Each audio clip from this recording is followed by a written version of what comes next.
The conference room of Marshall & Brooks Consulting was decorated with the kind of half-hearted enthusiasm that perfectly matched my 7 years of dedication to the company.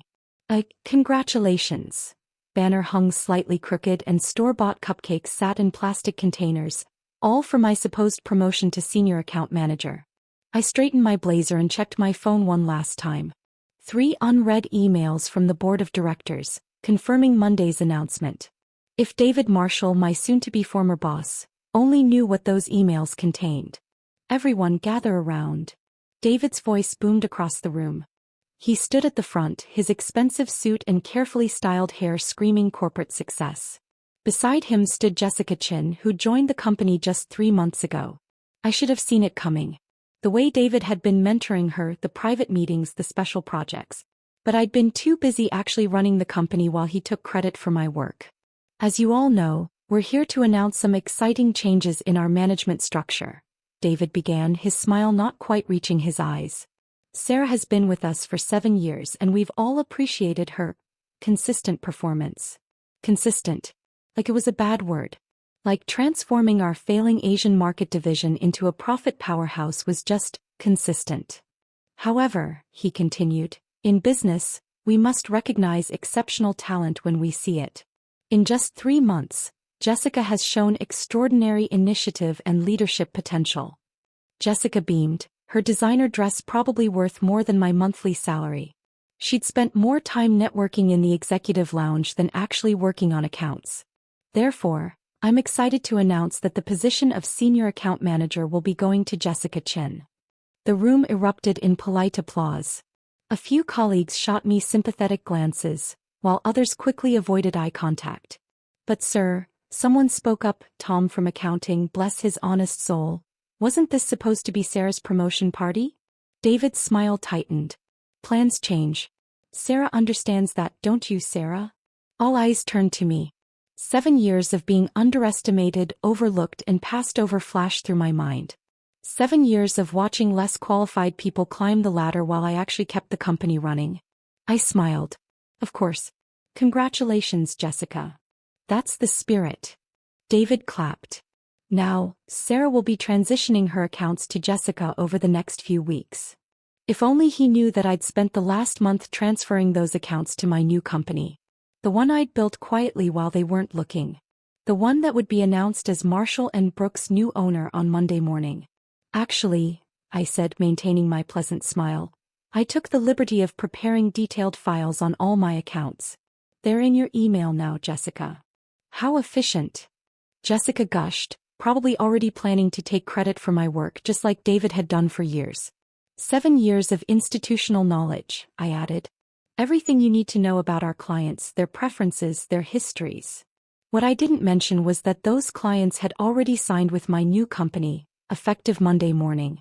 David raised his glass of champagne. To Jessica, our new senior account manager. I raised my glass too, thinking of the other announcement that would be made on Monday. The one about how a boutique consulting firm called Phoenix Global had acquired Marshall & Brooks in a silent takeover. The one that would reveal that Phoenix Global's CME now owned the company. Speech, someone called out to Jessica. She stepped forward, smoothing her dress. I'm so honored. I promised to bring fresh energy and new ideas to this role. And Sarah, she turned to me with fake sympathy, I hope you'll help make this transition smooth. I know some of these accounts have been yours for years. Oh, I've already taken care of everything, I assured her. By Monday you'll have a completely fresh start. David beamed, misinterpreting my words. See? This is why we value team players. I sipped my champagne, thinking about the board meeting scheduled for Monday morning. The one where David would learn that his new senior account manager would be reporting to me, his new boss. Sarah, David called out, why don't you tell everyone about the Johnson account? It's going to be one of Jessica's biggest responsibilities. The Johnson account. Our biggest client, worth millions in annual revenue. The one that had signed with Phoenix Global last week. Impressed by my direct handling of their needs rather than David's superficial charm. Of course, I said. The Johnson account is fascinating. In fact, I just had a meeting with their CEO yesterday. You what? David's smile faltered. That wasn't authorized. All client meetings go through me. Really? I raised an eyebrow. I must have missed that memo while I was handling the crisis in their Singapore division last month. You remember, when you were on your yacht? The room grew quiet. Everyone remembered that crisis and how it had mysteriously resolved itself while David was strategizing on his boat in the Mediterranean. Well, David cleared his throat, clearly uncomfortable with the direction of the conversation. That's all in the past. Jessica will bring fresh perspectives to our client relationships. I checked my phone again. Another email from the board. Final confirmation of Monday's announcement. 7 years of careful planning, of documenting every mistake David made, every client he neglected, every credit he stole. It was all about to pay off. Speaking of fresh perspectives, Jessica chimed in. I've been reviewing the Asian market strategy and I think we need to completely overhaul Sarah's approach. Several people in the room winced. The Asian market strategy, my strategy, had increased revenues by 300% in 2 years. But of course David had taken credit for that too. Oh. I kept my voice neutral. What changes would you suggest? Jessica launched into a textbook explanation that made it clear she'd never actually handled an international account. David nodded along, pretending to understand terms she was using incorrectly. Fascinating insight, I said when she finished. Have you shared these ideas with the Wong Group? The who? Jessica faltered. Wong Group. Our second largest client in Asia. The ones with the billion-dollar annual contract. I watched her squirm. They're actually calling in about 15 minutes to discuss next quarter's strategy. David jumped in. I'll handle that call. Jessica can observe dash. Actually, I interrupted, they specifically asked for me. Something about the last 3 calls where you couldn't answer their questions about the market integration plan. The room grew tense. Everyone remembered those calls. David fumbling through presentations I'd prepared, unable to explain the strategies he claimed were his ideas. I'm sure Jessica can handle it, David said firmly. She has an MBA from Harvard. Yes, we know. I smiled. Just like you mentioned in the board meeting last week when you presented my market analysis as her work. David's face reddened. I never It's interesting, I continued, pulling out my tablet, because the presentation metadata still shows my name. Along with the original date, 3 weeks before Jessica even joined the company. Jessica's triumphant smile began to fade. A few people in the room started whispering. Sarah, David's voice held a warning note. Perhaps we should discuss this in private. Why? I asked innocently. Isn't this a celebration? In fact, let's celebrate some more of Jessica's achievements. I turned to the room. Did you know she single-handedly saved the Singapore merger last month? At least that's what David told the board. That's enough. David snapped. Is it? Because I have 7 years worth of enough. 7 years of watching you take credit for my work. 7 years of documenting every lie, every stolen idea, every mishandled client. The room was dead silent now. Jessica had backed away from me, her designer dress suddenly seeming like costume jewelry, all flash, no substance. You can't talk to me like this, David blustered. I'm your boss. About that. I checked my watch. The Wong Group is actually calling in 5 minutes. But they're not calling here. I started gathering my things. They're calling my other office. Other office? Jessica asked weakly. At Phoenix Global. You might want to Google them. Particularly their recent acquisitions in the consulting sector. David's face went pale. Phoenix Global. The company that's been buying up consulting firms? The same one that now owns controlling interest in Marshall & Brooks, I confirmed. Funny how much stock you can acquire when people underestimate you for 7 years. The truth began to dawn on David's face. You're Sarah Phoenix, CEO of Phoenix Global. But you can still call me Sarah. At least until Monday's board meeting, where we'll discuss some interesting changes in management structure.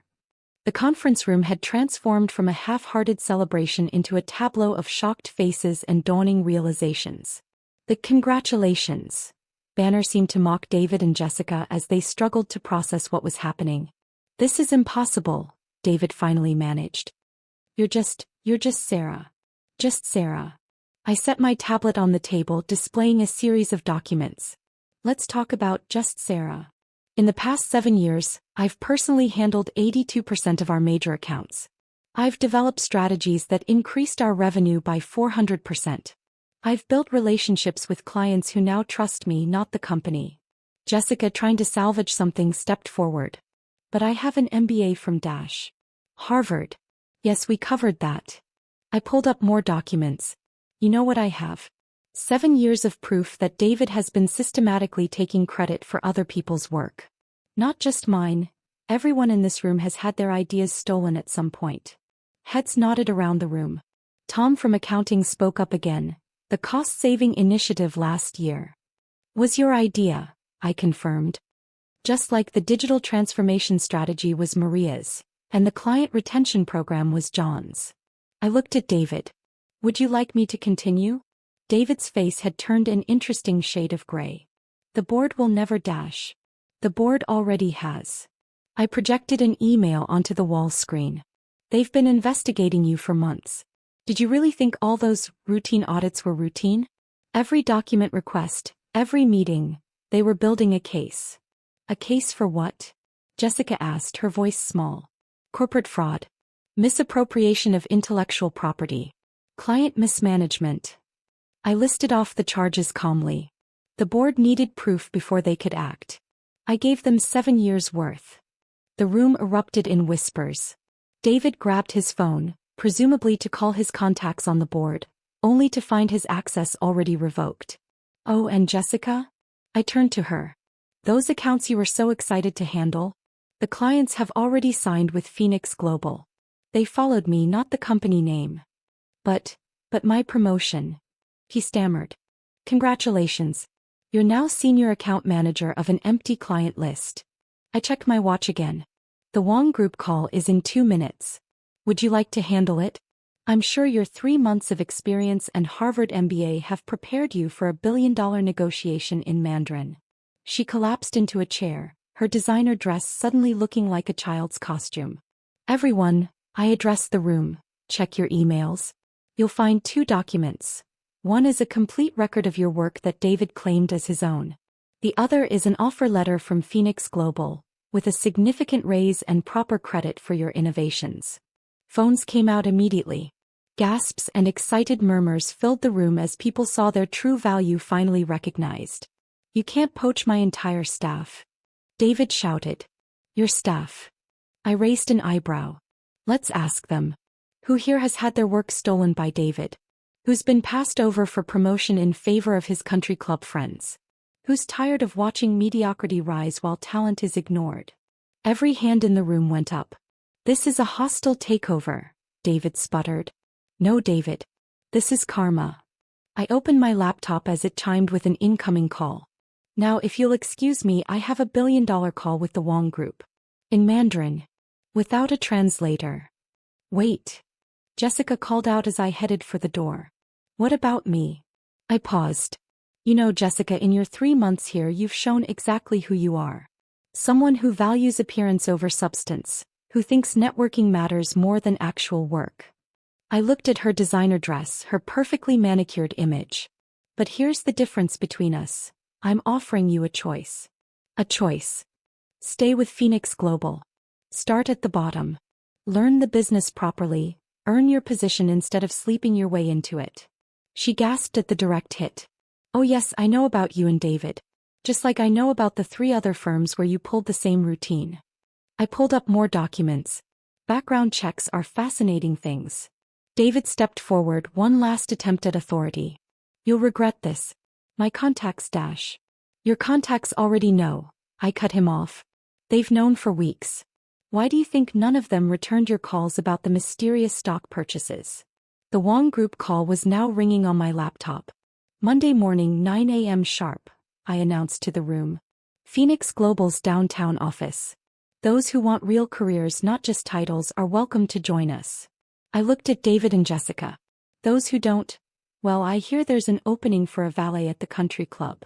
As I left the room, I heard the scramble of people gathering their things, the excited chatter about new opportunities, the sound of careers being reborn. The next week transformed Marshall and Brooks completely.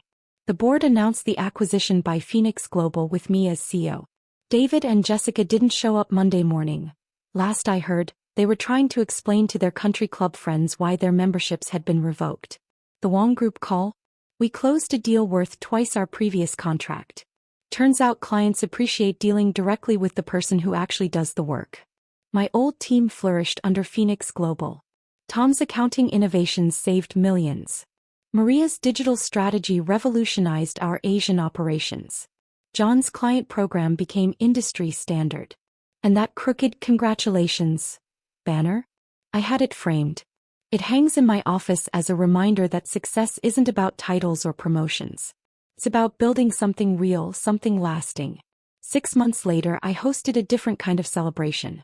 One where every employee's contributions were recognized, where talent mattered more than networking, where the only designer labels were on the champagne bottles we used to toast our success.